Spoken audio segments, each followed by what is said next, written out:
NCRP Productions presents Fallout Beyond the Rad'wood Vale.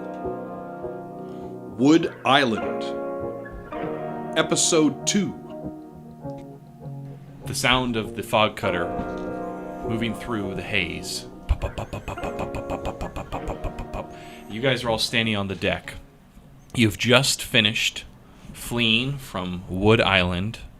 Flint, you've just brought down the throttle of the fog cutter, slowing its engine. Ease it up. Ease it up, as going through too fast in the bay is a recipe for running a mud flat and getting stuck. So you guys all have a moment to breathe. Is there anything you'd like to say or do while you guys are traveling? So, Captain, where are we starting? I told you, Cookie. We're going to Southport. Hey, we're going straight? Just straight there? Straight to Southport. Okay.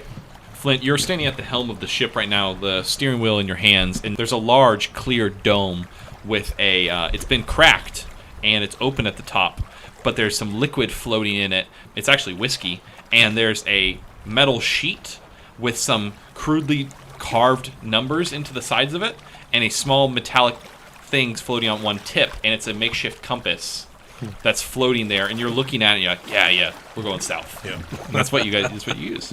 Okay. Fun that's fact: cool, that those classic compasses floating in a liquid are called whiskey compasses. That's the reference. That's neat. Yeah. So yeah, you're at the helm, and you say that, and you're looking at that your makeshift compass in the cabin. Are we all? We're not all up in the cabin. No, the cabin only has one room for one person. Okay. I've got like a little window that I can open on the side. Well, there's windows on all sides, but the back of it's just open. Like his torso is probably sticking out the back. Right. Like it's that just a classic, just small, probably 3 foot by 3 foot wide and long cabin, 7 feet tall. And on the ship itself, where is that? Is it in the front, the mid, the aft? It is in the middle when you look at it from like the top down. It's like middle from left to right, but it's probably has about 20% of the boat in front of it, and the other 80% behind it. So it's nearer to the front. To the middle from port to starboard, you mean? Yes, thank you, Flint. Yes, middle from port to starboard. Yeah, we're good. Yep. Yeah. Anyone else? You guys all have your masks on. It is very thick with the fog right now, and to breathe it is dangerous to one's health. So Buoy's doing what he normally does at the beginning of a voyage, which is to sort of go around the boat, check all the ropes, check all of the pulleys, and make sure everything's good. Nothing's blocked up or going to jam, or nothing. No ropes are about to shred or anything. I love it. So you're going around, you're checking the rigging. You open a hatch, you look at the fusion core. You're like, yep, that's a fusion core, and you close the little lid. You're fairly confident you know how that works. Yeah. But you'll figure it out another day. Yeah, the ship seems to be in good condition. It's been a few days since you were last out, but you know this ship extremely well. Anyone else have anything? Okay. So, you guys are riding along the fog cutter. The slow chop of the engine going through the bay. The water around you is this kind of a grayish black, very brackish. Can't see, you stick your hand shoulder deep, you can't see your hand anymore. It's very, murky. And even in the day, which is where we are right now. Correct. It's sometime in the morning. No one actually has a watch here, so it's just sometime in the morning. But it's the water is that color. It's not because it's dark or overcast. Correct. Okay. The water's just that color. It is just a kind of a dreary gray water. Do we ever, being lurkers out here for as long as we have been, do we ever see the water a different way?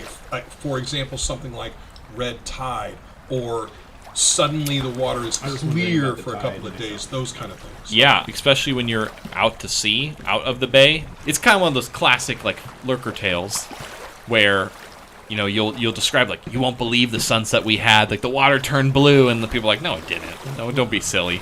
It will, particularly when a bad radiation storm happens, the water will actually kind of glow a soft green. But you don't want to be out in the water during a radiation storm. Right. But people who have allegedly have done it say it glows green. Okay. And do we know why it is that way? Do we know that it's polluted? Do we know anything, or is that just the way it's always been? Just the way it's always been. Okay. So it would be weird if it was clear. Correct. Oh yeah, you don't want the clear water, because if you see water that's clear with no brown, no bugs, nothing, that means it's got too much radiation to drink. Don't want the clear water. So you guys continue going along through the bay. You guys can't see any shores around you. The fog is far too thick. And you guys go probably for 10 minutes. Flint, you know these waterways quite well. And the fog starts to lift a little bit.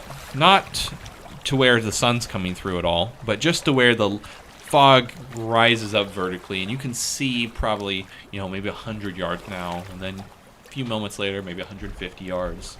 And you kind of use this opportunity to get your bearings. Because you're just going in a blind direction. You're familiar enough to know, based on Wood Island, where not to go. General direction. At this point, you're getting a little worried that you might run ashore. So this is there's a moment of relief as the fog lifts, and you can see to the left of you, you've drifted pretty close to the old Rica, which is this very large city that used to be built on the Great Bay. It's all ruins now, and Market City is somewhere in the center, not too far off the coast. And as you do, the silhouette of a bridge comes at you from the left in the fog, and you kind of react a little bit. Jerk it just a second. Exactly. Bop, bop, bop, bop, bop. The boat turns away, and you can see it's an old railroad bridge that ran through here, and it's all rotted, and most of the metals long since disappeared, but the old pillars and posts are still there with a few ties and maybe even a few railroad spikes still sticking out the top. And as you get even closer, you can see a large metal building that has old faded paint on the side, and there's only a couple letters that are still there. You see an H, you see a T, you see an I, and an L, and that's about all that's left. And you've heard that this is something called a mill, but the term is foreign to you. Something like this is done at the place called Two Towns, that they have like something like this, but no way those savages in the South could build something like this big. So it's got to be like a museum or something. Yeah. And so you kind of you're familiar with this, and it's a good waypoint to know that you're in the right direction. Here's the coast right now. The ruins of Rica are just beyond it. You're fairly confident you know where you're going. Cool. Yep. I'll correct course. So for me, stepping out for a moment, is Wood Island closer to the Arcata Marsh? Wood Island, it is in the just east of Woodley Island. Actually, well, no, it's actually built on top. This is out of game. Yeah, it's built on top of Woodley Island. Okay. The oceans are higher here. So where is the bridge that's on the left? So if you go going south, if you go out past Costco, there's all these old. Oh, that's where you're talking. Okay, got it. There used to be a big mill there, but in the Fallout world it was still there because it didn't go away. Right. Yeah, the breakwater's there. Okay, good. I've got it. I'm back on. I did my research. That was a question I was trying to figure out, because I was thinking you were talking about the those eucalyptus and those are in that big mill, and there is the railway there, and maybe they were raised up, but that would mean that Wood Island's by the marsh, and I was assuming Wood Island was Woodley. Yeah, yeah, it's built on top of Woodley Island, but Woodley Island is so close to sea level, it's not an island anymore. But the posts of Wood Island are in Woodley. Yeah, that makes sense. As you guys are going along, you can see the faint glow in the fog off to your right, high up. And so it's slight orange. And that's the lighthouse. There's a large concrete tower from the Four Times with these, it's white with red stripes and red at the top. And there's a whole staircase system that's built around on the outside of it, and there's a family that lives at the top and runs the beacon up there, and that's your most common way of knowing where you're at, because even when it's really foggy, you can usually find a way to spot it. So you see that off to your right. Do we know this family? You do, yeah. It's common that when people they don't charge anyone for their services, and they prefer to be left alone. But it is common for people to come ashore and leave donations at the base of the tower. Yeah, nice. Not that you have anything to offer at this point. Not right now, no. But Getting down on our luck. Yep. And the orange light, is that orange because of the fog, or is it orange because of the light? The light. So we've seen the light before without the fog, and it is orange. Yep. Okay. So, I will motion to Cookie and Carson to grab their push poles and man their stations when Got it, the fog Captain. the fog's the thickest.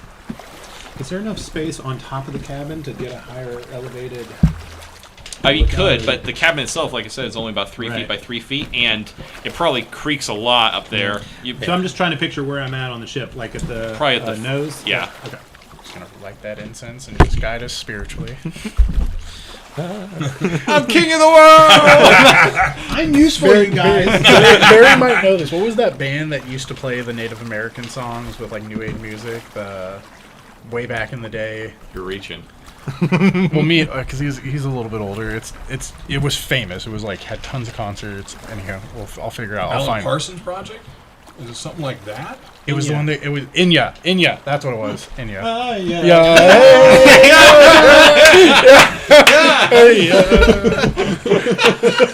Thank you, Josh. Thank you. I wonder if Enya's into public domain by now. Could I? Probably. I haven't heard anything about it after like a year or two when it came out. Anyhow, sorry. So you're fine. Yeah, that was a phase in the 90s for all people. We went through that phase.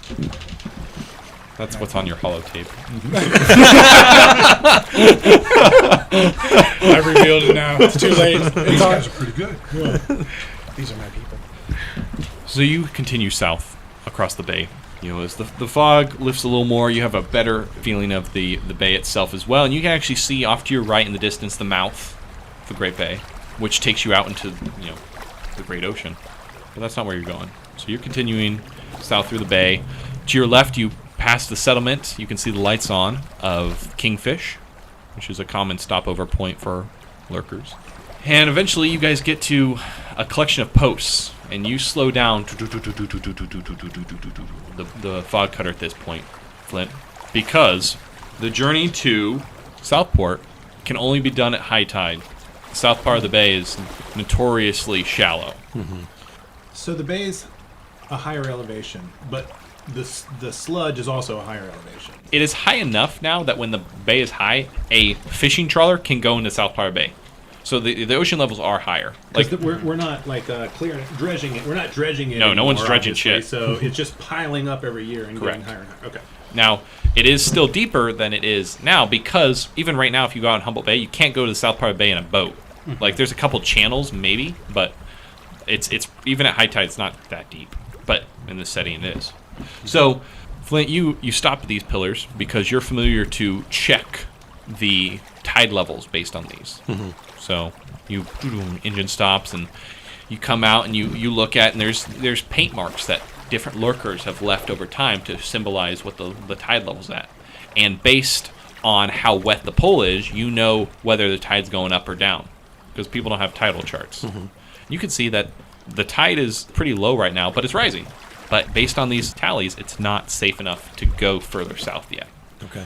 So you got a couple choices. You can either risk it and just go and try to finagle your way through now and save some time, or you can wait here. Or you can go back to Kingfish. Is anyone else here? Everyone else is here. You all know that. Are there other boats here waiting like we are? No, there are no other boats currently waiting. Are there any good hunting spots around here that we might know of? There are good hunting spots. A hunting, however, would be a day-long diversion. Yeah. It's not something we can afford right now. Based on the level, do I know how long it's going to take for it to Probably about rise? an hour. An hour? Okay. Well, I'm going to haul it all the way back. We're going to wait here, boys. Captain, you think they're going to follow us? I don't think they want Carson that bad. What about you? You think Dirty Mike's going to be okay with his with his choices? I mean, we didn't get out that quick. They're going to be following as soon as they can, assuming they want to come after us. The Scarecrow can wait, Cookie. We don't want to start 2 rescue operations. The Scarecrow? Scarecrow. Ah, We're waiting. okay. We'll handle Dirty Mike if he comes. So I'm going to keep holing into the water at this point. I know stuff bobs up. Not that I'm fishing per se. I'm not necessarily looking for something like, ooh, I want that. I'm more looking for, I don't want that by the boat if we have to go quickly. Yeah, I love it. I love it. I'm going to take the opportunity to unwrap my rifle and carve our recent developments. I'm going to scrimshaw them into the hilt of my I love that. gun. Just make sure this is on record. It was an accident. Carson, what are you doing? Carson would have, been checking on the equipment with specifically the crane hooks to make sure that they're sturdy. You can see him pulling on the cord. Yeah. Other than that, he, has kind of just been keeping to himself. Essentially, once we're told to stop, this is where normally he would have preferred to have been like going hunting or anything like that. So he's kind of just like pacing and kind of like looking around, just kind of like grabbing onto the edge and kind of like rocking a little bit as he's just like trying to see and like almost will the fog to like raise the water level. Yeah. He looks, this would be the essential, like you're just like, hey man, this animal just looks like it's kind of bored and it looks agitated. Pacing. Who dropped the anchor? Did we drop anchor? You would have to, or else the boat's going to drift. That's why I asked. Okay, then Yeah. probably You're all drop. familiar enough to where How do we drop the anchor? Is it a lever or is it an actual? It's a physical bucket manual? full of rocks, a raft, and you have to throw it over. he's not entirely wrong. It is a metal bucket with a chain, and the bucket itself is filled with concrete. Okay. Yeah. Okay. So I will assist with that if I'm not the primary person responsible. Yeah. Flint says we're waiting for an hour. Yep. And Buoy goes and drops the anchor. bucket. Yep. You want to tell him to drop anchor? Buoy, drop anchor. That's pretty perfect. And it says Eureka on it. Yeah. That's awesome. It's themed. I appreciate that. Old Rika. Oh, the old Eureka. It's everything's old. Gotta go to the old train. Except New Vegas. Yeah. Well, that's because it's next to Old Vegas. About 45 minutes go by. Buoy, you're scrimshing away at your rifle. Carson, you're actively pacing.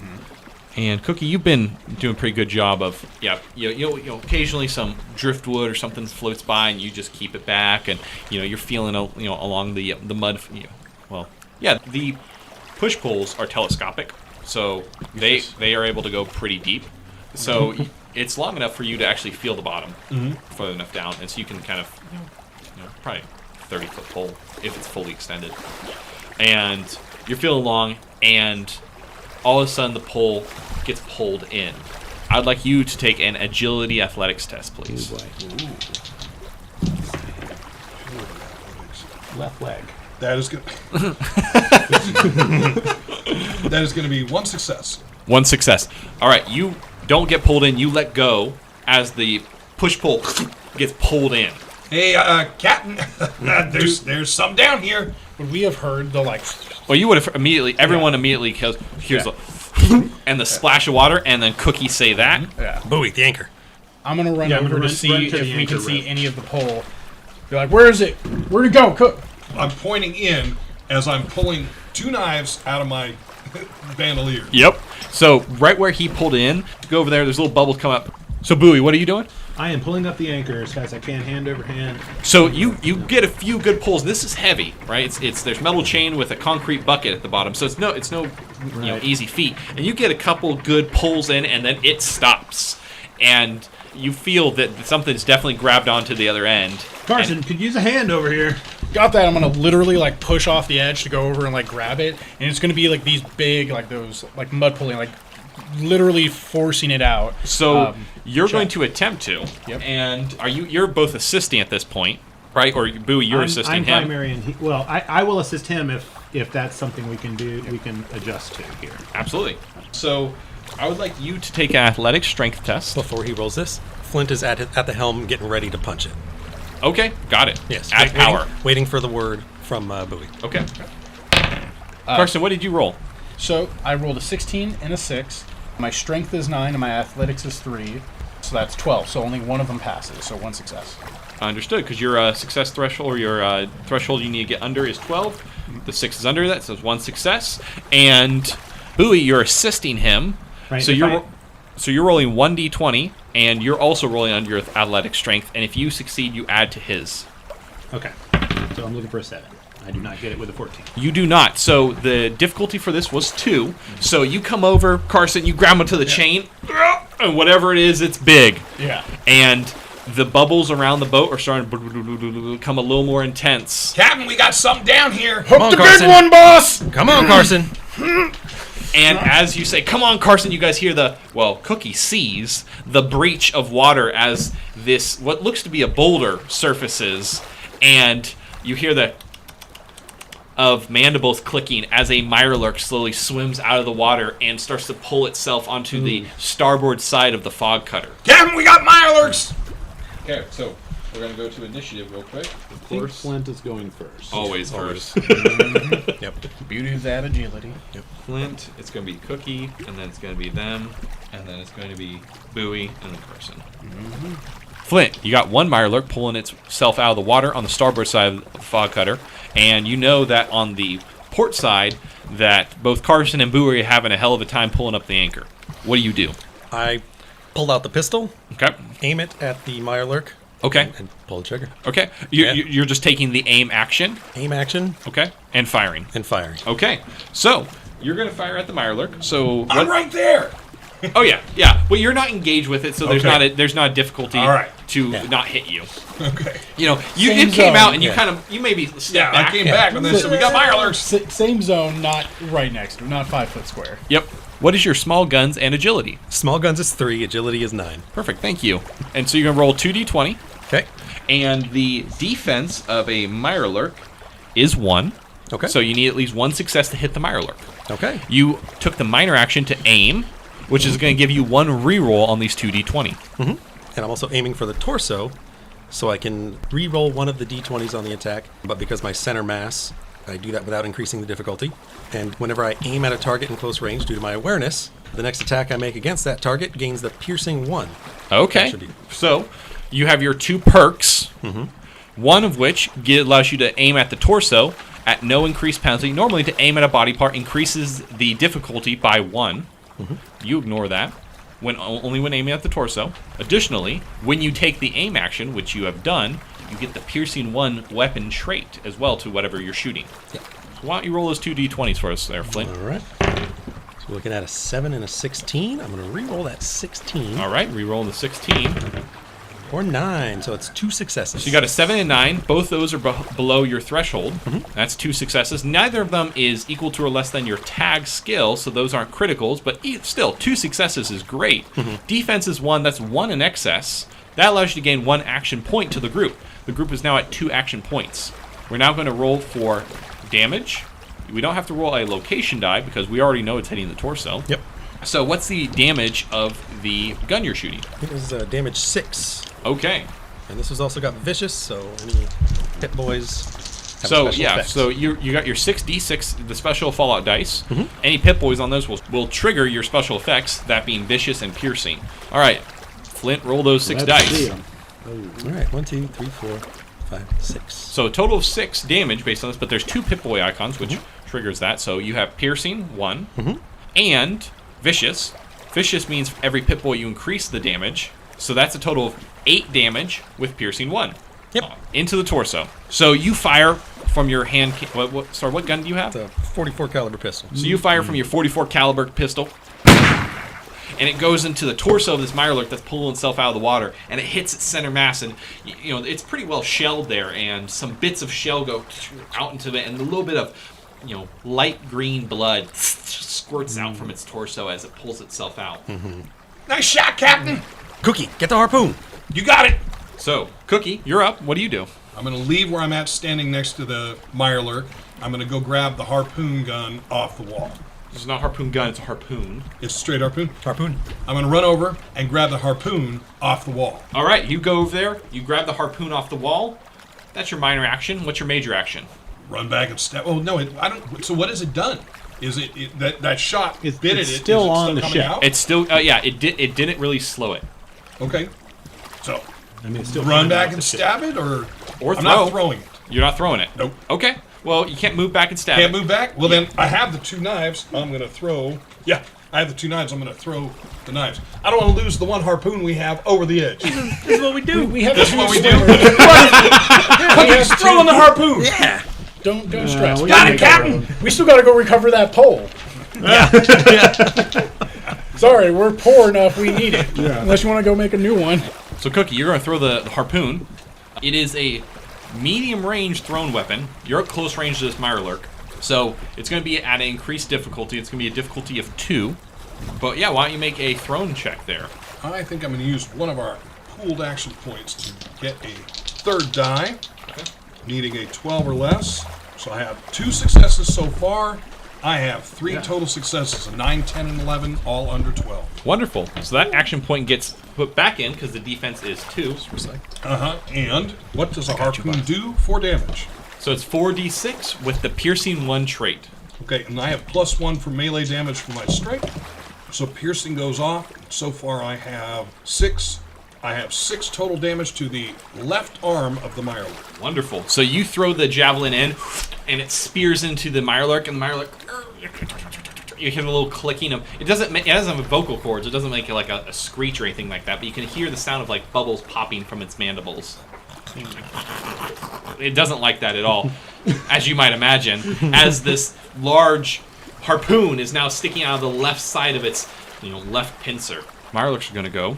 The Mirelurk that has the javelin sticking out of it, it's got this, faded green blood coming out of its torso and now out of its pincer, and it's going to pull itself more onto the fog cutter, not completely onto the deck yet, but kind of propping itself up with its weak arm, and it's going to take its good claw and swing at you, Cookie.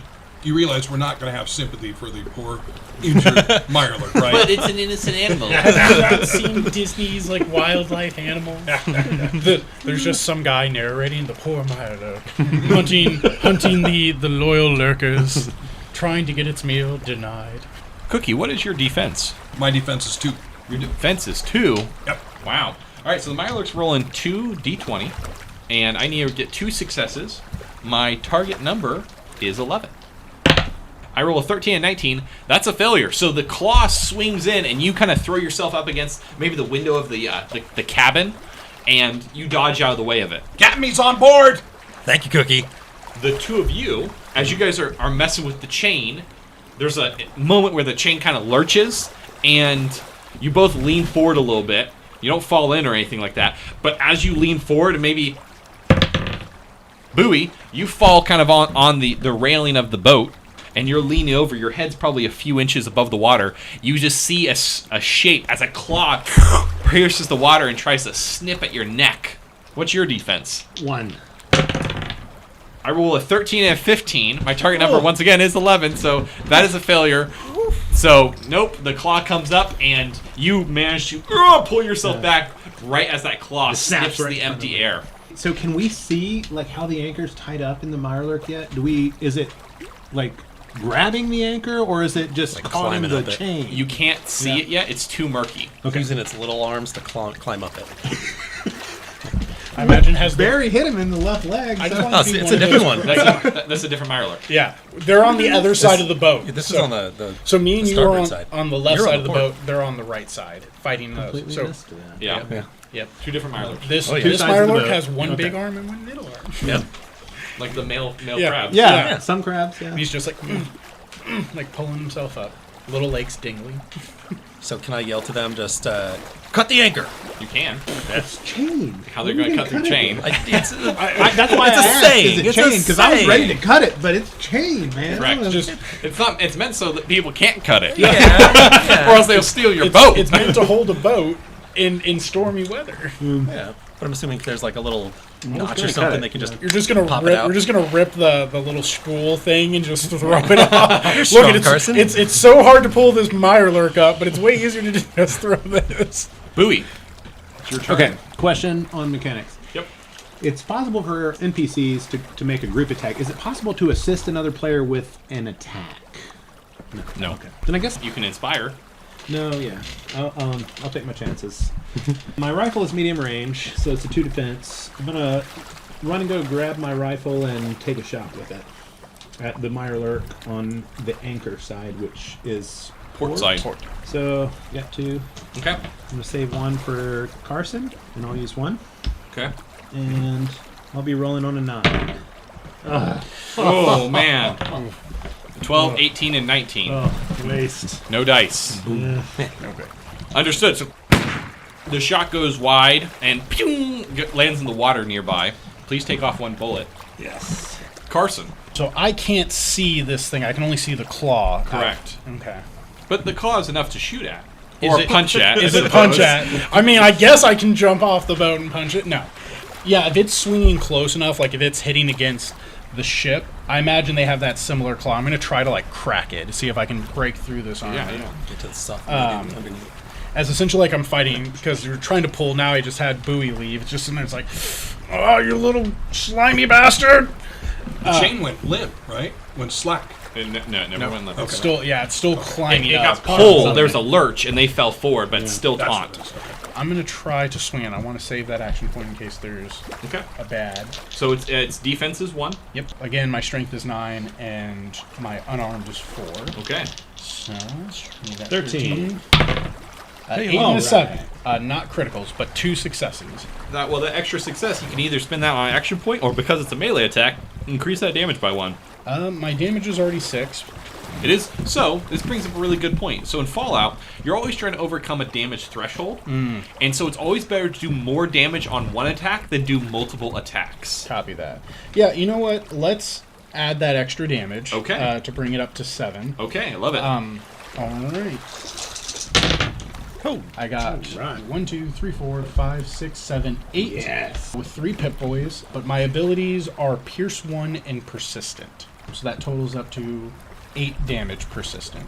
So, I see the confusion on your face, Barry. Persistent is whatever effect you did, next turn, he'll take half as much damage again. And it's to represent, in this case, like sometimes it represents like a lasgun lighting someone on Right, Fire. burning But in this stuff. case, Bleed, it's made poison, him. burn, dot.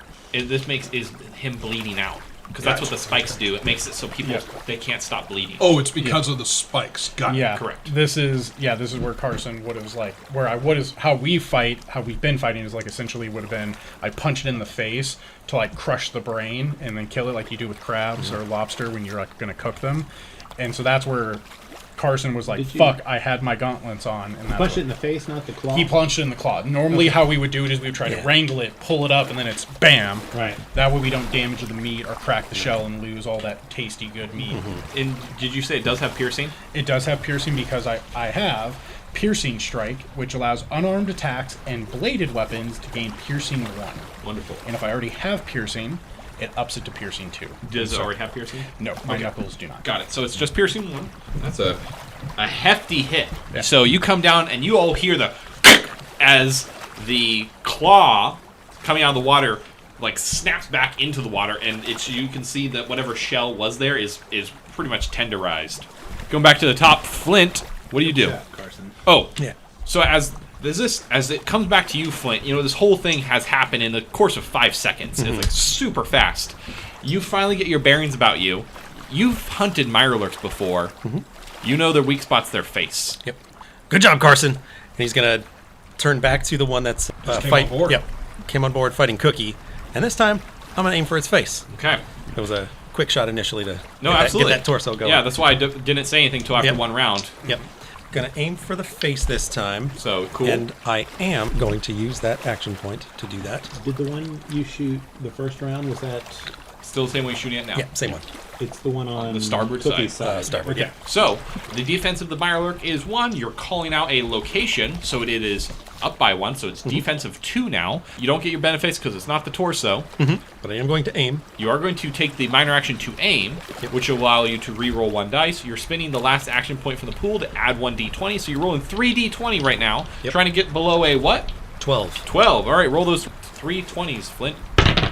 Okay. Oh, Yeah, I got a 16, a 5, and a 1. wonderful. So 16 is a failure. You're going to re-roll I'm that. going to re-roll that 16 Okay. real quick. Might as well. Hey, all So right. that 16 becomes an 11, which is a success. The 5 is a success, and then the 1 is a critical, which means it's 2 successes. Total of 4 successes. You only need 2, so those extra 2 go back into the action pool, which is net profit. So well done. Yeah. Just like a good merchant. Okay, and now, so with the awareness, I get that piercing one on this. So I'm rolling the 6 damage dice. What's the rate of fire on your pistol? It is 1. So rate of fire, that allows you right now to declare you're going to fire 1 extra shot.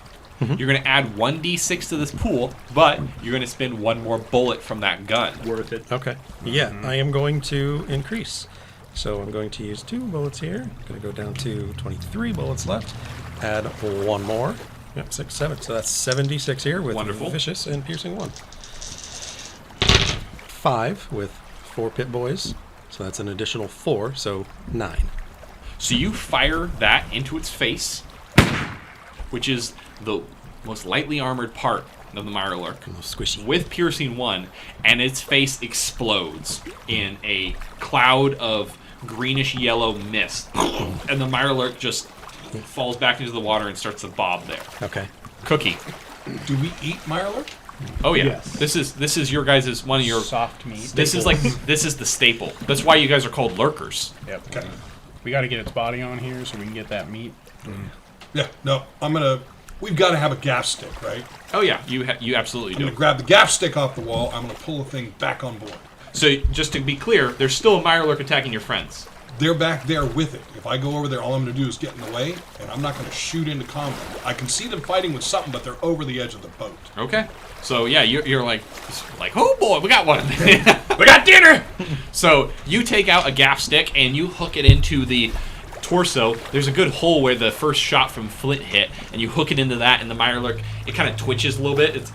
It's smaller legs it walks on are like curled up like a dead spider, and you kind of pull it and you start pulling it towards the ship, and you're not getting it out of the water unless you hook up one of these cranes. It's the purpose of those cranes, because it's big and it's heavy. Well, not knowing, if I had known that, and I would have known that, and the cranes are back where they are.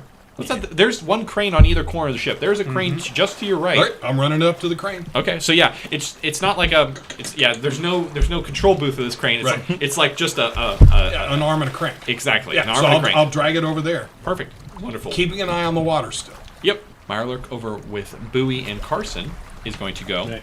Originally, Carson just punched its arm deep, back into the water. It's now going to come back. You're going to see the chain now go limp again, and the Mirelurk kind of doesn't jump It out of the water. breaches. It breaches and takes another big swing as its bottom little small legs grab onto the railing of the ship and try to pull itself in. The whole boat kind of leans to one side, and it's going to swing at Carson. My defense is 1. All right, it's rolling 2d20. I'm needing 11. So I got a 15 and a 3. The 3, however, is enough to critical for the Mirelurk. Because it has a tag skill. Yep. So basically, how creatures, they don't have the same skills that people do. They have a melee tag, and if it's below that number, that's their crit. Yep. So the Mirelurk rolled a 15 and 3. The 3 is a crit, so it's actually 2 successes. Only needing 1, so 1 extra. I'm going to take that again into my action pool because these are super precious for me, and it's going to do a damage against good old Carson over there. Does it get to roll to see where it's clawing me? It does get a roll to see where it's clawing you, and it's going to roll a location die and 6d6s. There, let me move my stuff so you got some space. So it's hitting you in the torso Okay. for a total of 5 damage, no effects. Okay. Do you want me to tell you my damage or? What is your physical damage resistance? Well, under that nice coat that I'm always wearing, it hits that softer undershirt against my well-earned abs. The damage of 5. I have a physical damage reduction of 3 on my torso because I have a barbarian perk, which gives me 2 damage reductions for all of my zones. Physical. Sorry, thank you for clarification. Physical damage reduction for all of my zones. And this is physical damage. Yep. So I took 2 damage through. You want me to tell you my HP as well? Sure, what does it start at? My starting HP was 15. 2, that brings me down to 13. Got it. Thank you very much. As there's a visible as I'm still holding on What was and the just location? Torso. Torso. Right. Buoy. Buoy, upon witnessing Carson's claw cracker last round, is relatively awe-stricken at the power of Carson. Even though we've traveled for 5 years together, I still am surprised by how much force he can deliver with his punches. And I'm kind of stunned for a second. I take a look over my shoulder. I check on Captain Flint and Cookie and see they're already pulling their crab up, or their Mirelurk up, and I'm a little I feel like we're a little behind schedule here. So, when I glance back, the Mirelurk is snapping at Carson's torso and doing some damage there. So I feel like that's kind of on me. I got a little distracted and I got a little awe-stricken, and now this is causing some problems. So I will load another shell into my rifle. I will aim, and I will take a shot. Wonderful. Are you aiming for any body part? Yeah, I'm gonna aim for the little wigglies in the center. Yep. That's gonna, Yeah, so you, that makes sense. like I said, I didn't tell you guys the first round because I wanted it to be kind of the adrenaline of the moment, caught you off guard. It But did. you have all fought Mirelurks before. The face is the weak spot. Yeah, cool. And I'll use one. Okay, spending an action point, so you're rolling 3d20. Defense is 2 because you're calling out the face. Oh, yes! Oh, so I got 2. Did you aim? Yes. So you get a reroll. Oh, I get to reroll 1. So, okay. so you rolled an 18, a 10, and a 1, which is a critical. What's the number you're trying to get under? 9. 9. So that's 2 successes, which is exactly, well, you're firing your rifle, right? Yes. Which you need a 3. So, you aim though, so that's going to allow you to re-roll one of those d20s. Oh, God. Oh! Double critical! So you rolled a 2, which is a double crits. Because my... So that's total 4 successes, Yeah. needing 3. You have 1 in excess, which gives that 1 action point that you bought back to the group. Excellent economy. I love this. Nicely done. So, what's the damage of your gun? 6 piercing 1. And what's the fire rate of it? 0. Okay, so no, it's just a bolt action. Yep. All right. So, Buoy, you did a total of 4 damage. However, I think you have a perk that might be handy here, right? Better criticals. What's that? So I will spend a luck point to automatically inflict a critical injury. So, normally in Fallout, if you ever do 5 points of direct damage to a creature, you cause a critical. In this case, you hit the head, because you called out the location, which is going to do the following effect. The creature is stunned and loses its next action next turn, as well as having a +2 difficulty to all vision-based tests for the remainder of the counter. Which would be like aiming a gun, which is Popped one of his little eye stalks. So, actually, as we now understand the crit, describe how this happened. I think you have a pretty good idea of probably Right. what this looks like, right? So, as I said before, Buoy looks over his shoulder and he sees Captain Flint and Cookie already pulling up the Mirelurker on their side. And I'm feeling that we're a little behind schedule, so I just steel my nerves. I stare down the barrel of my rifle. I aim for the little beady eyes on the top of the head, and I just pull the trigger, hoping to explode one or two. And it seems like the shot was effective. Yeah, you fire your rifle, and it pierces the left side of its face, and it just kind of goes through and comes out the back of the shell, and you can see the little splash of water as the bullet hits the bay behind it. And the Mirelurk, its bottom legs like grip the side of the fog cutter even more tightly, and they dig in, but the whole torso recoils back and leans away. Carson, what do you do? Ooh. So like It's still alive. Yeah. What I imagine is from my scene is I feel the thing go slack. I feel the anchor go slack. Yeah, See it went slack as soon as it threw itself out of the water. Yeah. This thing came up. I hear that like crunching of shell. I don't see from my angle where it's coming out of because I have this huge thing in front of me. I'm going to, if you would allow it, try to aim punch for the face as well. However, what I'm trying to do is because this thing just got rocked. Something hit it, and in his mind, he knows his team's doing well. This is an average day for us. This is where actually you'll see on Carson's face, he has this definitely like wild smirk, but in his eyes, he looks more zoned and more calm. I want to try to punch it and then pull it back. Like I'm trying to hold it onto the boat so it doesn't splash back in. So you can punch it, that'll be your major action. Yeah. But to hold onto it and pull it back, that'll be your minor. So you won't be able to aim. Yeah, let's go with that. Okay. So are you going to call out the face? Yes. Okay. So I would like you to roll your 2d20 here. And I'm going to use a action point, please, to buy another dice. Okay, so you spend 1 action point, you're rolling 3d20. Yep. Target number is? 9 and 4, so 13. Yeah! There we go. I have 12, 5, and 10, so I have 3 successes. Because the 5 is a crit? 5 is... Oh, the 12 is below Because I need a 13. Got it. Yep, 3 successes. Wonderful. You needed 2, so that's 1 in excess. Yep. Do you want to use that to put an action point back in or add it to damage? Maybe we should be sure it's dead. From what I can see, how cracked is it? It's definitely almost dead. Like you probably imagine that if you let this one go, it'll probably just sink to the bottom of the bay and die and get eaten by other We'll let it Mirelurks. go. No, we need that thing. Yeah, you know what? We never do things halfway. We're definitely going to use that action point I've earned to add another damage of dice. Okay. So what's your total damage? Normally it is 4 plus 2 because of my 9 strength, so for a total of 6, this would be 7. Okay. So 7, so 8. 4, 8. 8 points of damage with 2 Pip Boys. So that is persistent and pierce 1. Wonderful. Well, interestingly enough, that will definitely kill it. In fact, if you would have just waited until the end of your turn, it would have just died from your effect last time. Nope. No, we need to capture this thing. It's what I imagine how Carson, like, if he punches through it as the new bladed claws like crunch that face in, Yep. he'll open his hand, because those are the brass knuckles he has, and then kind of like grab the inside and then pull it over onto the boat. So as the thing kind of the boat begins to rock. So you kind of get behind its faceplate, and Yeah. you grip in behind it, and you pull, and it kind of gives a little bit, and like you can see a little bit the sinew and the tendons kind of pull forward, but they get some kind of stop and use that to grip it, and you kind of lean the Mirelurk forward, and the Mirelurk torso, its legs were already inside the ship, just kind of falls forward, boom, and hits the bottom of the ship. As it does, ours is on the boat! Buoy! Beautiful shot! So I'm gonna help him pull it in. I mean, well, I guess it's not in the boat. Is it in It's the boat? in the boat. It's in the boat. So it falls in the boat. Yeah, it fell forward because he pulled it forward. Yep. Yeah. Well done, boys. Cookie, let's get him on the ship. I'm getting it on. I'm getting it on. They're We both should on the still be ship. watching Start- them. yeah. I'll start pulling the anchor up as well. It's like, let's go! Look at the water. Make sure nothing else coming out.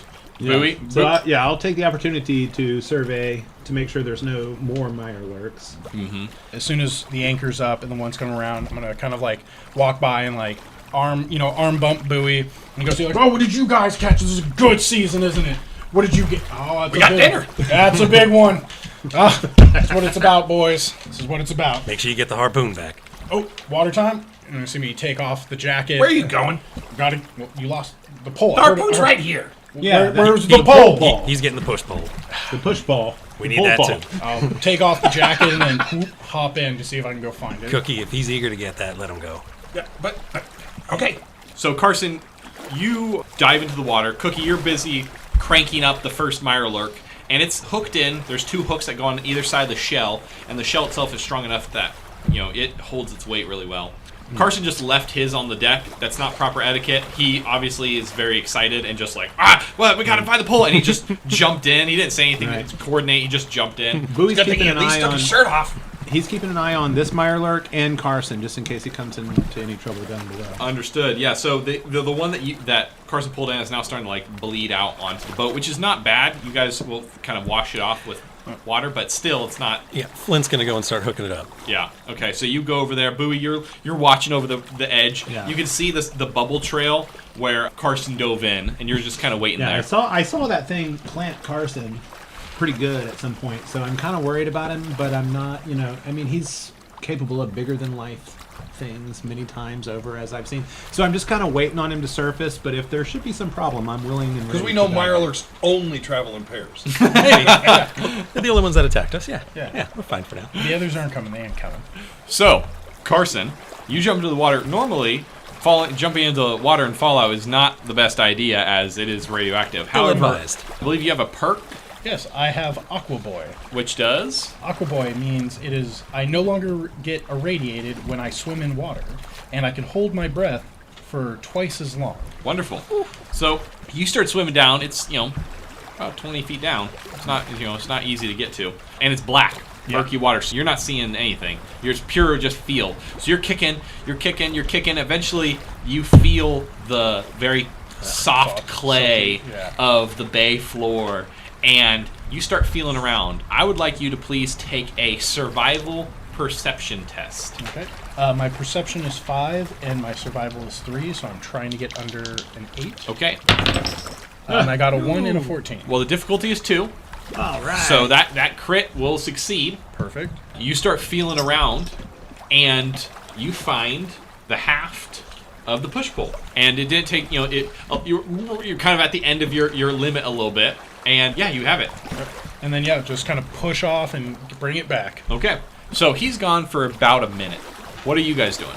I'm watching for as soon as he surfaces, I'm going to take the push pole from him so he can climb into the boat and help him out when necessary. Okay. If necessary. I'm setting up the Mirelurk to drain over the side. Perfect. The one that you killed, or the one that Yes. Carson killed? No, the one. Well, right, the one we killed. Right. And I'm setting up the one that Carson killed. Copy. All right. Flint is setting up the one that Carson killed. Yes. So about a minute goes by. You guys hear as Carson comes to the surface. There's a moment of like, and then he pulls out the push pole and he throws it back on deck. Yeah, nice work. Of course, guys. I'm gonna pull myself over, and He's just sopping wet. yeah, see that you're cleaning up and see Captain. Captain, you don't got it. I'll take care of it. I'll mop. I got this. Yes, you will, Carson. Get to work. I mean, is he visibly injured at this point? Carson? Yeah. No. Okay. He's gonna have a bruised torso. Yeah. Okay. Yeah. Nothing. This nothing, happens regularly. nothing that you can see. Well, it just so happens that you guys get these 2 Mirelurks hung, unless you guys want to take the time to butcher them. But however, as you guys get these hung, the tide has risen and it is now sufficient enough to continue along the bay. Buoy, get that anchor up. All right, Captain. It's already up, actually. I believe Carson. pulled it Carson. up. Oh, pulled Carson up. already did that. Yeah. Shit. All right. So is this something we regularly do, which is dress these things out while we're moving? No, generally you guys take them back to Wood Island and butcher them there, and that way it's still fresh and you just sell it to the vendors. You even, if you're particularly lazy, you can actually pay someone else to butcher it. But If we were hungry, that would be a different story. correct. That takes some of the profit out of it, though. So generally you do it yourselves. Cap, we got trade for Southport when we get down there. Sure do, Cookie. That's what I'm hoping for. Wonderful. Let's get moving. So, Flint, you get into the cabin, you take the throttle, and the fog cutter, it gets more power, and the little water behind it gets all white and foamy, and you guys start accelerating to the south part of the bay. Super. Yep. Looks like you're about to say something. Oh, well, as I head back to the cabin, I'm going to grab the mop, chuck it at Carson. Get to work. Yes, boss. Carson reaches over, dips the mop into the bay, and then just start... No, Yeah. seriously. Yeah. That's exactly what they do. Yeah. They dip into the bay, and then you just start pushing. There's Yep. small holes, Yep. and you just start pushing all the blood and guts Yep. that might have leaked out from the face, and you start pushing them through those holes. And you guys are sitting there. Buoy, Carson, Cookie, what are the 3 of you doing? Along the way, I'm gonna, like, right next to my scrimshaw of, like, Carson punching a guy in the gut in the bar, I'm gonna do a scrimshaw of Carson punching a crab in the face. Nice. Is it like the same Carson, so he's like punching Yeah. in 2 directions? They're like bookshelves. It's the little book holders. Just It's like he'll punch anybody. He don't care. Cookie, what are you doing?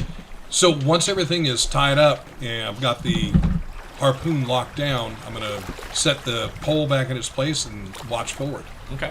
So the only person looking behind you would be Carson. Carson, please take a survival perception test. Again, perception 5, survival 3. Trying to get that 8. Team, are we feeling? Just let it happen, or do We you got want to one use that good. point? I think we should. Well, the go would be he would spend a luck point. Nah. Let it ride. So yeah, you don't see anything. You don't notice anything, a stir or a miss. And you guys continue on south. You guys go for another 20 minutes. Flint, there's thin little pecker poles stuck into the mud here, and they have small pieces of flagging on them, or maybe that's painted rope. And you understand that these are poles put down by lurkers to navigate some of these deeper channels to Southport. Mm-hmm. These channels are nice, but even at low tide, it's hard for a vessel of your size to make it comfortably to Southport. Yeah. And so you're following these pecker poles. Yep. And for about 20 minutes until you see a light coming through the fog, and soon a pier resolves itself, and a couple other ships that are stationed there, and the town of Southport kind of reveals itself to the party. Southport itself it's kind of a wood shanty town with like corrugated tin buildings built partly onto the bay, but also up the slope, what people locally just call the bluff. And it goes up a little ways. There's a lot of like kind of overgrown vegetation, but it's that very gnarly mutated vegetation. Dark green, almost black leaves, vines, things like that growing up to the sides of these corrugated tin buildings. A couple trees, but the trees themselves are very hunched and sickly. And there's people mucking about here in Southport. Probably, to give an idea of scale, there's probably 100 and something people living here. And there's a couple vessels, and you guys go pop up to it. You guys want to say or do anything before you arrive? I'm just prepping to dock the boat. Mm-hmm. Hey, Cap, Port side. looks like Captain Augustus's in here right now. Improv. Yeah. What is this? I'm throwing the softballs, right, Josh? That's how Barry does it. Yeah. Carson, Buoy, you guys get ready to slaughter them lurks. Awesome. Cookie, you're gonna be with me. Yeah, you got it, Captain. I'm ready. It's be fun. Southport, without having to clean shit. When's the last time we've been to Southport? Like, how often is that a spot we stop at? You probably were here about a month ago. Okay. Yeah, it's not super common. You came here to actually someone offered Flint a couple caps to drop some mail off here about a month ago. So it was a very quick stop. Most people that go to Southport are from Southport. but it's a good way stop for people trying to cross the bay that aren't trying to go through the old Rica. It's pretty busy, this port. It can be. Compared to ports. Yeah. So the fog cutter pulls in the dock. Buoy standing out there. He throws the buoy out and keeps the side of the fog cutter from hitting up against the dock. Oh, yes. Okay. Yeah. Okay. That's what you do. Yep. And Carson has a rope. He throws the rope out, ties it to one of the pillars. Right as the fog cutter touches, Flint and Cookie both like as the boat's touching, both your feet are coming forward and you're stepping on foot onto the dock. Business. You guys don't have a moment to even like say, "Hey, we're here," before a man in a leather coat and a rain cap, but it's also made of leather, comes walking up to you with a small metal coffer. He's like, "Caps for the pier," and you understand that this is you got to pay to go anywhere. Docking fee. Docking fee. Cap for the pier. How much? Flint, come on now. You know how much. Same as it was last time. 20 caps. 2 caps? Don't get frisky with me, Flint. I'm just messing with you. 20 caps. Let me see them. There you go. He takes the caps and he puts one in his mouth. Yep, okay, that's fine. And there's a little hole at the spot where he drops them each individually into the metal box. Do we have to stand there? I mean, historically, do we stand there as he counts 1, 2, 3? No, Okay. This is a particular thing with him is he Okay. individually puts that in each one, and as he does, he's like 2, 3, 4, 5. You guys kind of just walk up. Past it. Yep. Okay, that's what I was asking. As soon as they're kind of dealing with that and seeing that the rope's, tug, that it's secured, I'm going to flip out my switchblade and start butchering as directed by Captain and cleaning up these meats for sale. Yeah, so I assume that because switchblade's not getting through no shell, We want right? to bring them to the. Well, I clean mean, tables. with my strength. No, so well, even with your strength, the switchblade's just going to go pink. Yeah. There's a But spot for that. Do we? But I'm assuming you've got some meat tenderizers on your fists. Use that to crack the shell and then pull it open, and then use the switchblade. That's how I was cut imagining. it out. Is that Yeah. yes? Don't get all the Punch it open. shells into the meat. People don't like that. I know how to clean this. Family's been doing this for years, Bowie. So this is going to each Mirelurk's going to take about an hour Okay. to properly clean and butcher. So you guys are going to get to work on the first one. Cookie, Flint, you guys are now officially in Southport. What's your intent here? First stop is to the merchant, or whoever's going to buy the Mirelurk meat. Okay. Yeah, there's definitely there's a Miremonger around, and yeah, you're familiar enough with him. You've done business with Liam before. That you walked a little bit further down the pier. To the right, there's a larger than normal building. This is it's not his building. It's a communal area with all these different people sell their wares along the shore. There's a couple people in there browsing right now. He's in there bringing up crates. You approach him. Liam, how are you today? And he looks at you with his one good eye. What's that, Flint? How are you today, Liam? Oh. Foggy, in all my bones. You know how it is. It's Yes. cold here. It's always cold. Liam, I got 2 Mirelurks worth of meat. Big ones. Big Mirelurks. Big Mirelurks. Yeah, I didn't know you were out hunting in this weather. How much you offering? Let me get a look at these Mirelurks first. And he licks They're his being cleaned right now. clean right now. All right, and he licks his 2 teeth. Let's go. Come on. And he kind of follows you out of Hobble. the market. Yeah, and he hobbles out. He walks down to the end of the pier. The 2 of you are still, just getting started in cleaning these, and he looks at them. Oh, it's pretty good. I would like for between Buoy and Carson, who would be taking charge of the butchering? Carson is taking primary, and Bowie is assisting. So I'm assisting on a 9, and Carson is rolling a 12. It is a survival and endurance, so it's 9 and 3. Man, look at that. I'm assisting on a 9. I failed to assist. So you roll 2d20. 5 and a 5. Oh, somebody So has to 2 look. successes, Nice. which is good. You needed 9. Needed 15. You guys are going to get about 15 portions of Mirelurk meat out of these. So with that 15, you guys think, based on the size of the Mirelurks, you'll be able to get about 15 portions of Mirelurk meat. Liam goes, oh, okay, yeah, you weren't lying, Flint. Yeah, they were clean kills. Clean kills. And he looks at, like, the bullet hole in the middle one. I wouldn't say Dangling clean. You're looking at it with your bad eye, And Liam. he looks at the other one that has the hole in the back where Bowie shot his rifle through, and there's like damage. See, I can't repurpose the shell now, can I? On the other one, you can. It's called a bathtub. I'm aware of what The they're whole- used for, Carson. You just need a little patch for that one. Uh-huh. Yeah, well, that's going to take down some of the cost a little bit there, Flint. Liam, they's big. They's real big. Oh, I see it. It's good eatings. And there ain't gonna be no bullets left inside. There ain't gonna be no metal in there. I hope not. It went straight through. I get enough iron in my diet already. Can't you tell? And he smiles with his, like, blackened gums. Yeah, might need a little bit of citrus. I hate the stuff. We can tell. Flint, please take a charisma speech test, as you are now haggling. Barter? Barter, thank you. Yeah, I was fearful of that. But Charisma barter. Okay, that's it. I'm rolling on Can a I 7. assist since Yeah, I am there? You Okay. can assist. The two of you are busy. What do you guys think? It's going to be yes. Use it. For the love of God! I will assist, but I just want you to know it's going to be a 4. So wait. Oh, I mean, I feel the assist should roll before the main roll. I don't know if that's Yeah, go for it. a standard we want to adhere to. But I mean, if you're helping, like the guy gets an extra D20, so you No, should not help. extra D20. It's a success. No, it's if you. I mean, is that how it works? Effectively, you're both right. It is an extra. You're trying to get the extra success, but effectively, you're just adding a d20 to the roll, but you're individually rolling it. On my skills. Yeah, correct. On your skill. But if I succeed, it's a success. It's not. He doesn't now roll one more D20. Yeah. Correct. Okay. I get what you're saying, Josh. Okay. There's a little bit of like. So- And let's do it from now on. Yeah, Yeah. I agree. We'll do that from now on, Josh. Yeah. I'm not arguing. I don't know. I just think it's better for. No one's arguing. I got 2 successes. So, Flint, you just rolled a barter charisma test. What'd you get? I got a 15, a 6, and a 7. I had to roll under a 7. Or, well, 7 or under. 7 or under. That's 2 successes. Cookie, you're assisting. What'd you roll? I was pretty useless. I rolled a 15. I needed a 4. Okay. So, I am now going to roll his barter.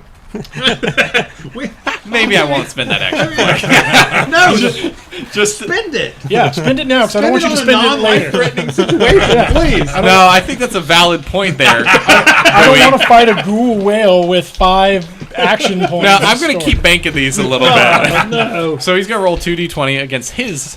he didn't take the bait. Oh, he's trying to buy your bait.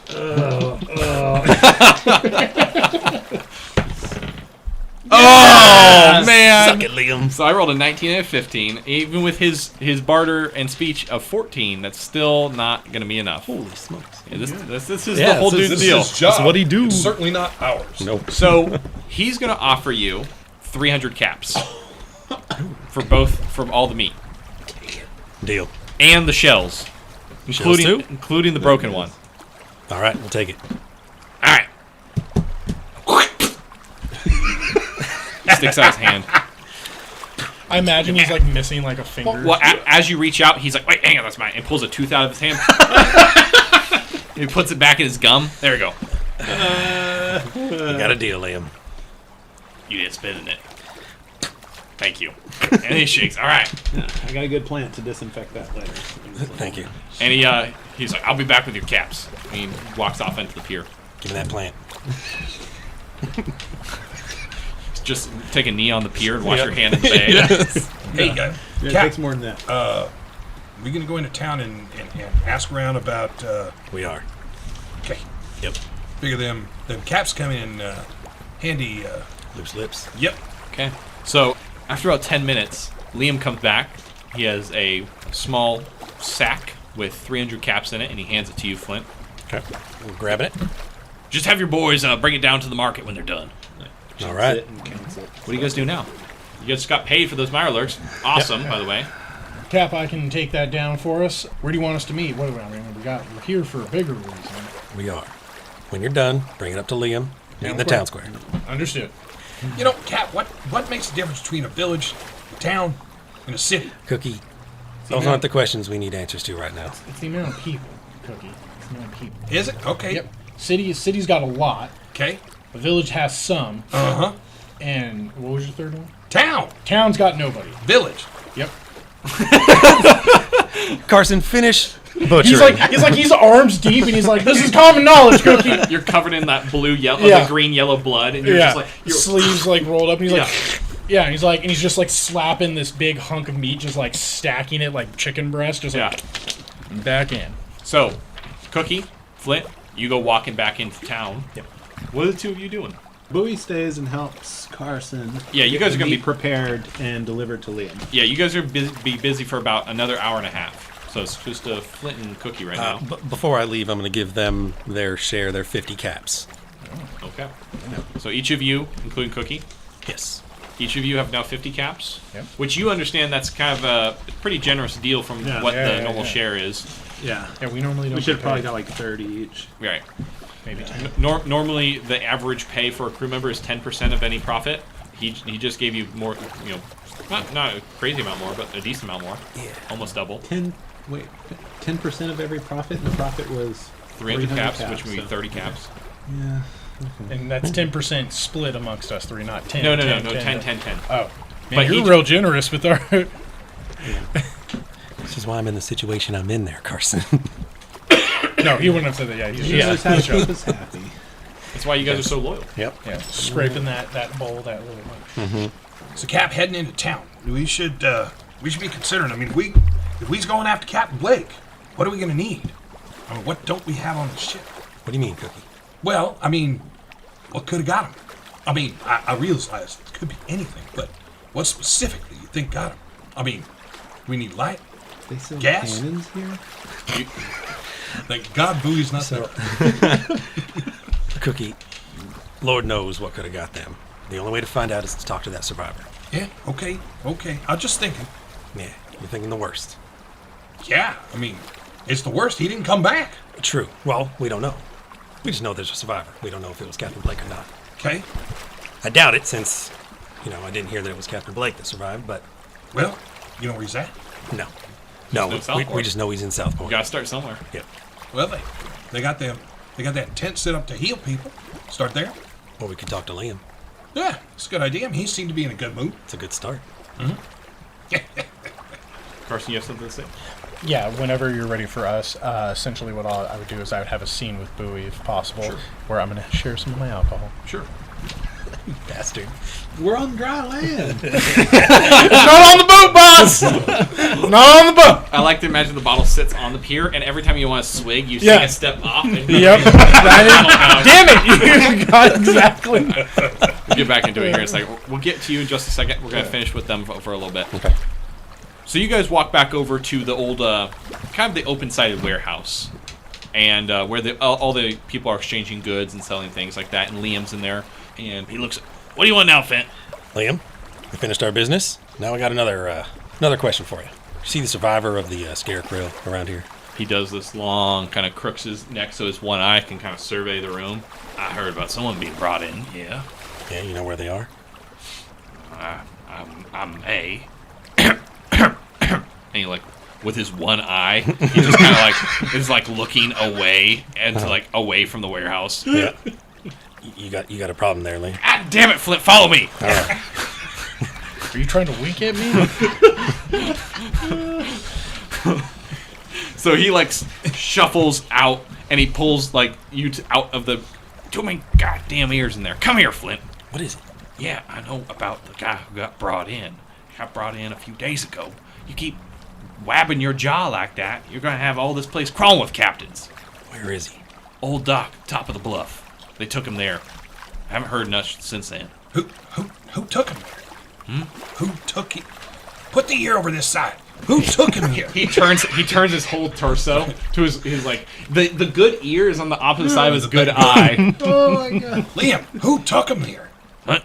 Well, that'd be Peter. Peter took him here.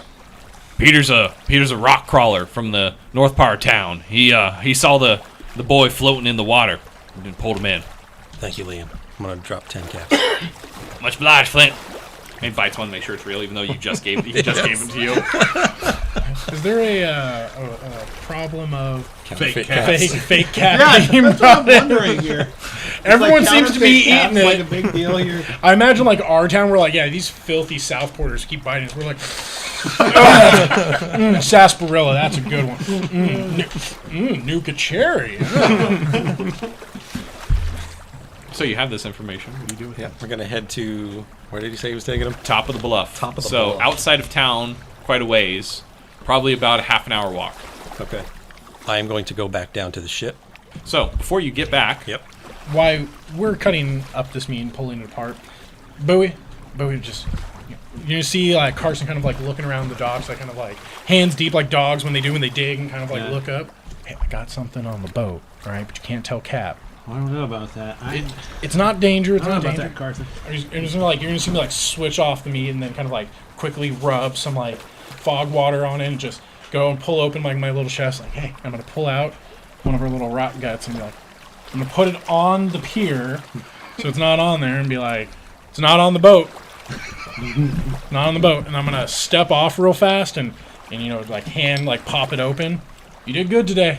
I mean, so you haven't drank any yet at this point? Not yet. No, yeah. So I'll take it, I'll kind of sniff it, and I'll very gingerly... I'll step off the boat. There we go. There we go. Captain's rules. Yeah, Captain's rules. Yeah, I'll just kind of very gingerly, like, take a small sip to try to convince Carson that I'm taking a larger sip than I am. You do the thing where you puck your lips so it like splashes against it, but you don't drink any. Yeah. I mean, I'll take like a drop or two, but that's... I'll kind of cough, That's it. You'll get hair on your chest from it. It makes a good character out Thanks, of you. Carson. That was a really good punch you laid on that crab back there. I'm gonna take this huge swig out of it, like half the can. It's what family's been doing. It's just how we do it, right? Like you gotta get in there, right? Just teach me how to throw your punch like that. Yeah. You're gonna see his like hands kind of shaking. Yeah, we'll teach that and then put it down. But we gotta get to work first, right? We just did good today, good haul. This is what life's about, right? We gotta get in there, right? And then get right back to cleaning, and then pretty much just periodically as we clean, just taking a step off. Taking a step off so until like, that one. Right. I'll try to impress Carson by like taking what appears to be a large swig every now and then, but I'm definitely not swallowing everything that's tipped up. I would like Flint to please take a perception survival test, and I would like both Carson and Buoy to do an agility stealth test. A sneak one? Okay. Agility. Agility sneak, thank you. Agility is 5 and sneak is 3. I need an 8. Brother, ooh. So I have Torso. I'm like, wait, what is torso? It's an interesting. That's below. It's below 9. So what's interesting about this is I get shadowed quality from my armor. So before I actually take a sip, I'll pull up my hood Okay. to kind of shadow it a little bit. And Flint's just like, who's that on my boat drinking the booze?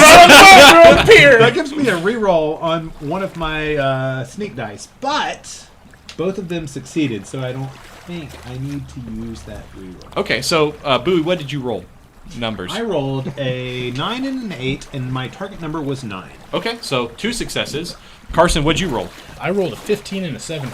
Which you needed My agility is 5 and my sneak is 3. Like so I need an 8. bottles on the dock. So it's essentially like he's that like throwing his head back, drinking. He's just like, ah, that's like the good stuff. taking the sip. And Flint, what did you roll? 12 and a 3. I need to roll under a 10. So you got 1 success. Yep. So you don't. Bowie's a good boy. He would never do that. You come walking up the dock, and you can see like Carson with like one boot on the dock, and he's like chugging a booze. Well, It's the foot, one foot's on the boat ridge and the right. other one's on it. So I'm Yeah. not Leaning on down the that boat. Yeah. so as you pull up for a swig, Flint's going to march on up to you. God damn it, Carson! It's not. He's going to pull it out of your hand and chuck it out into the bay.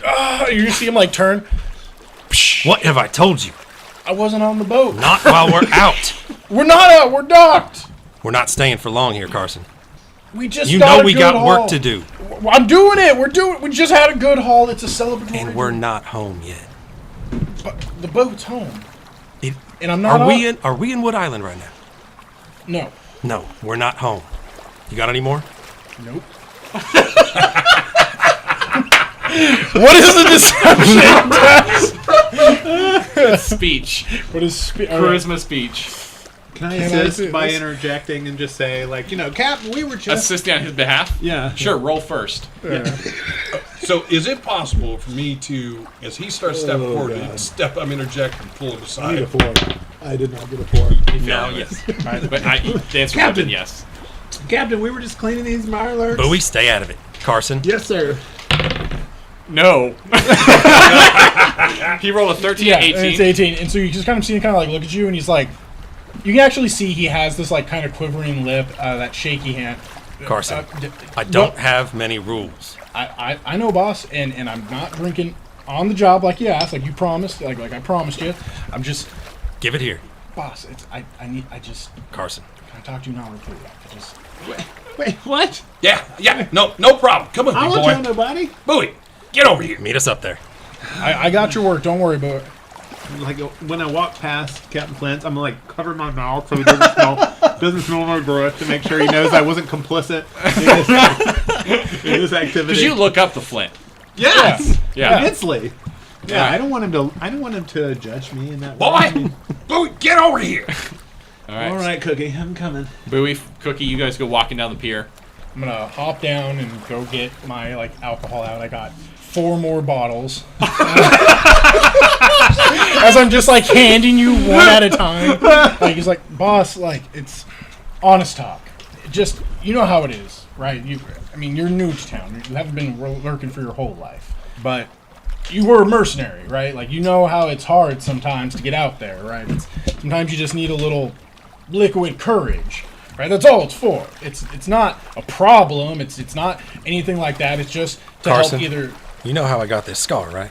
I mean, I've heard about it, but nothing. I mean, one person says, you got pierced by a Mirelurk. Another one says, you jumped into a bullet fire, took a shot for a fellow man. There's a lot of tales, and so I assumed you earned it.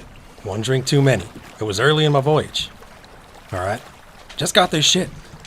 Too many drinks on board. All right? Started seeing double. Got attacked by a Mirelurk. I took a shot. I hit the wrong one. Do you want that to happen to you? You can see like he's like flipping his hair, and he's just kind of doing that like he's just anxious.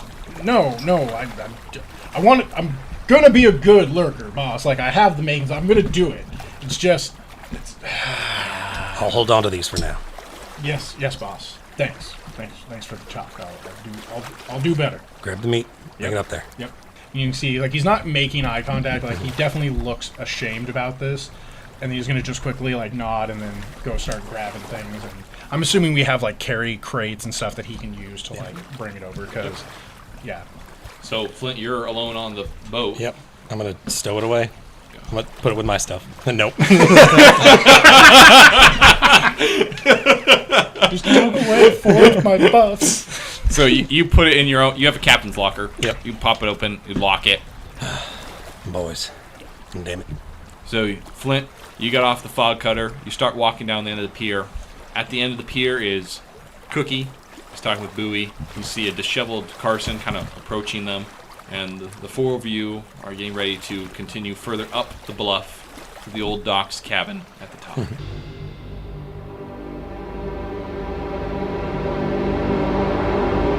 Thank you for joining us on another NCRP Productions podcast. We couldn't do this without you, so please like and subscribe everywhere we're found, including YouTube, Facebook, Anchor, Google, Apple, Spotify, and other great podcast sites. If you'd like to help us continue making more content, we'd love to have your support on our Patreon. And we'd like to give a special shout out to our current patrons, Our Seegson Employees of the Month: Michael H., Greg K., F.S., and our Breaker of Seals: Frank H., Christopher C., Matthew K., thank you all. We truly, truly appreciate it. and a very special thanks to our fantastic artist, Jacob Blackmon, who you can reach on his Patreon under his name, or Deviant Art under the name Prodigy Duck.